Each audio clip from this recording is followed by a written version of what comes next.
My sister tried to destroy my 120M company. The judge exposed her. The judge stopped mid-sentence and removed his reading glasses. His voice cut through the silent federal courtroom like ice. I've examined these financial documents very carefully. Somebody here is committing perjury right in front of me. My mother's theatrical sobbing stopped instantly. My father went rigid, and my little sister's triumphant smile melted off her face like wax. I sat perfectly still at the defense table, hands folded, waiting for the moment I'd been building toward for a decade. My name is Sophia Chen. I'm the founder and CEO of Terrain Vision Analytics. And my own family just tried to destroy everything I built. But before I tell you what happened next in that courtroom, let me take you back to where this nightmare really started. Has a family member ever tried to sabotage your success out of pure jealousy? Drop your story below. I read every single comment. Hit subscribe because what happens next will shock you.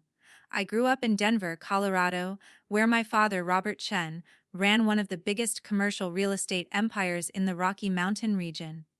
Land development, mining permits, luxury ski resort construction. His firm shaped half the mountain towns you've probably heard of. My mother, Patricia, spent her time managing our social reputation, charity galas, country club events, making sure the Chen name stayed at the top of every guest list. But I was never the golden child.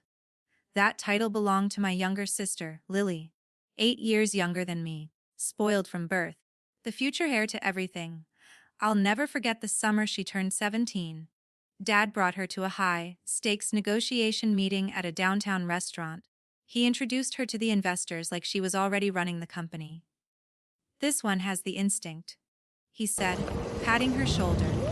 "She'll take this empire further than I ever dreamed." He bought her everything: private business tutors, a brand new Porsche for her 18th birthday, internships where she shadowed him directly and learned every angle of the family business. Meanwhile, I was studying law at University of Colorado, thinking maybe I could contribute that way. Contracts, legal strategy, something useful. But during my second year, something changed. I became obsessed with environmental technology. Specifically, software that could monitor and protect fragile mountain ecosystems in real time, prevent overdevelopment, track erosion, help government agencies make smarter decisions about public land use. I spent months researching machine learning models, satellite imaging, predictive algorithms for snowmelt and watershed health. I was 26 when I finally put together a full business plan and presented it to my father in his corner office. The room smelled like leather and old money. Trophies from decades of closed deals lined the walls. I walked him through everything: market demand, revenue projections, the growing need for precise environmental monitoring on federal lands. He barely made it halfway through before he started laughing. "This is cute, Sophia, really, but it's a fantasy. Technology like this, it's unstable, risky. Come work for me. Support Lily. Help her run the real business when I retire." I pushed back. "Dad, there's serious money in sustainable solutions. The government is desperate for this kind of data." His smile vanished. "You're throwing away a guaranteed future for computer science fairy tales. Lily understands legacy. You should help her build it instead of chasing pipe dreams that'll leave you broke." The argument escalated fast. Mom joined in, backing him up as always. Lily sat across the table, silent, but with this satisfied little smirk on her face. I stood up. "I'm not coming back here to play second fiddle to anyone. I'll do this myself." Dad's final words were ice cold. "Fine. But when you fail, and you will, you'll come crawling back. And then you'll take whatever scraps Lily decides to give you." I walked out that night and never asked them for a single dollar again. I moved into a cramped one-bedroom apartment in the foothills outside Boulder. Rent ate half my savings immediately. Those first months were brutal. I taught myself to code from scratch: Python, geospatial libraries, data visualization.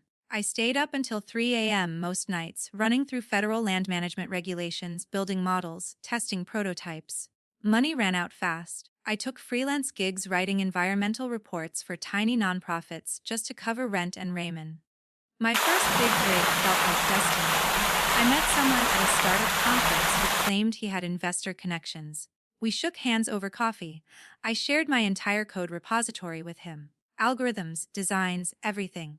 3 weeks later, he launched my exact product under his own company name, filed a patent, cut me out completely. I had 11,000 left in the bank and no legal recourse. I didn't quit. I rebuilt everything from memory, made it better, added machine learning layers to predict water runoff and wildfire risk with terrifying accuracy. Months of isolation, testing, tweaking, failing, trying again. Then I landed a small contract with Colorado Parks and Wildlife to monitor habitat changes along the Arkansas River. It wasn't much, but it was proof. Word spread. More state agencies came calling. Revenue trickled in. I hired my first full-time developer. By the time I got married to Nathan, a quiet ceremony in Aspen with just a handful of friends, my company was growing fast. I started using my married name professionally, Sophia Mitchell. Not to hide, just to separate myself completely from the Chen name and everything it represented. The big breakthrough came 3 years later. Terrain Vision Analytics won a $120 million multi-year contract with the Bureau of Land Management to deploy AI-powered environmental monitoring across federal lands nationwide. The media picked it up: regional business magazines, national tech outlets, awards, speaking engagements, all under the name Sophia Mitchell. My family had no idea, until Lily stumbled across it by accident. She was researching competitors for the family business one night and saw a federal contract announcement. Terrain Vision Analytics, CEO Sophia Mitchell. It took her about 10 minutes to connect the dots. And when she did, something inside her snapped. Her big sister, the one Dad said would fail, was now a federal contractor, outshining their entire empire. She stewed on it for weeks. Then she came up with a plan. She convinced our parents that I owed them money. A $2,000 million loan they'd supposedly given me years ago that I'd never paid back. It was a complete fabrication. But she had documents made, signatures forged, a whole fake paper trail constructed by a lawyer she hired in secret. Then she filed for bankruptcy on my company's behalf, claiming I was insolvent and couldn't pay my debts. The goal: tie me up in court, delay the federal rollout, damage my reputation, maybe force me to come crawling back. When the court papers arrived at my office, I thought it was a mistake. Then I saw Lily's name listed as the creditor. My stomach dropped. I called my lawyer, Emma Torres, immediately. She reviewed everything and her voice went cold. This is fraud, Sophia. Forged signatures, fake account numbers, timelines that don't match any real transactions. We can destroy this in court. She paused. But even if we win, the filing itself is public. It could scare off investors, delay federal funding, drag your name through the mud. I felt the rage building. After everything I'd built, everything I'd survived, my own sister was trying to burn it all down. Nathan and I stayed up all night. We pulled together every piece of evidence. Audited financials, bank records, forensic handwriting analysis, testimony from early employees. We built an airtight case. The courtroom was packed the morning of the hearing. Lily walked in first, dressed like she'd already won. Her lawyer followed, confident and loud. Mom came next, dabbing her eyes with a tissue even though she wasn't crying yet. Dad entered last, posture stiff, playing the role of the disappointed patriarch. Lily's lawyer stood up and launched into his performance. Your Honor, the petitioner has suffered immense financial harm. Ms. Chen received a $200 million loan from her family and has refused to repay it despite repeated requests. The company is insolvent. We request immediate bankruptcy protection. Mom let out a soft sob on cue. Dad nodded gravely. Lily stared straight ahead, lips pressed tight, looking righteous. Emma stayed seated, calm as glass. When Lily's lawyer finally sat down, the judge leaned forward. Counsel for the respondent. Emma rose smoothly. Your Honor, we've submitted supplemental financial documents. I'd ask the court to review them before we proceed. The judge flipped through the file. The room went silent. Then he stopped, took off his glasses, and looked directly at Lily's table. I've examined these documents. Someone in this courtroom is lying to my face. Lily's shoulders went stiff. Mom's tissue froze mid-air. Dad's jaw clenched. Emma stepped forward. Your Honor, we have 3 critical pieces of evidence. She pulled up the first slide. The signatures on the alleged loan documents don't match any known samples of Sophia Mitchell's handwriting. Forensic analysis confirms their forgeries. A next slide. The supposed loan date falls during Ms. Lily Chen's sophomore year of college. Bank records show no outgoing transfers from her accounts. No deposits into the company. The money never existed. Final slide. The account number listed to receive the funds. It's fake. It was never registered to any bank associated with Terrain Vision Analytics or the Chen family. It was invented for this filing. And Nathan squeezed my hand. Lily's face drained of all color. Mom stopped crying like someone hit a switch. Dad stared at the table, pale and frozen. The judge set the papers down. Mims Torres, anything further? And Emma shook her head. That's the essence, Your Honor. No legitimate debt. No real investment. No basis for bankruptcy. We ask the court to dismiss with prejudice and refer this matter to the U.S. Attorney for Investigation of Fraud. The judge looked at Lily's table.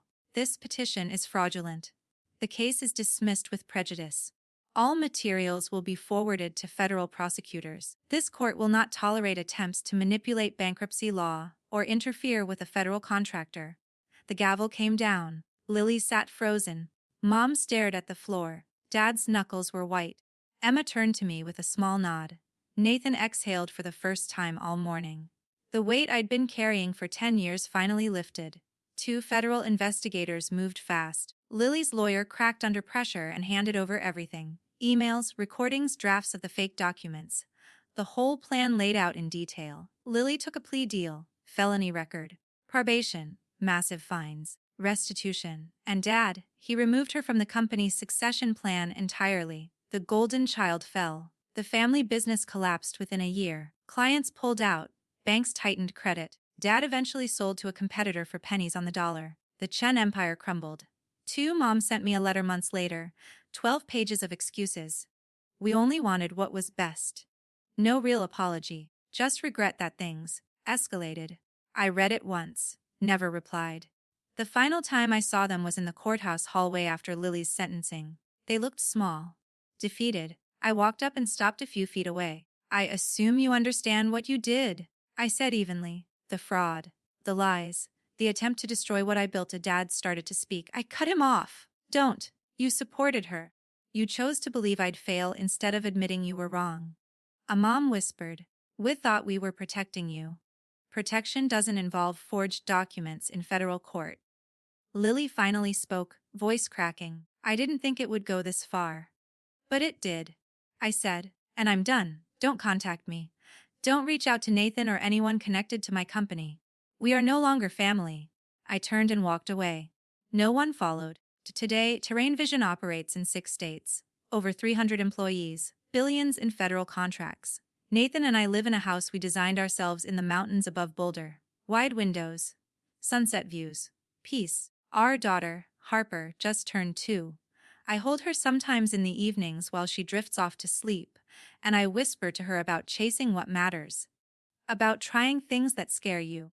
About surrounding yourself with people who lift you up instead of tearing you down. She'll never know what conditional love feels like. She'll never be the second choice. My family tried to prove I was the failure they always predicted. Instead, they proved that determination and real support will always outpower doubt. They wanted to bury me. But I built an empire on top of their ashes.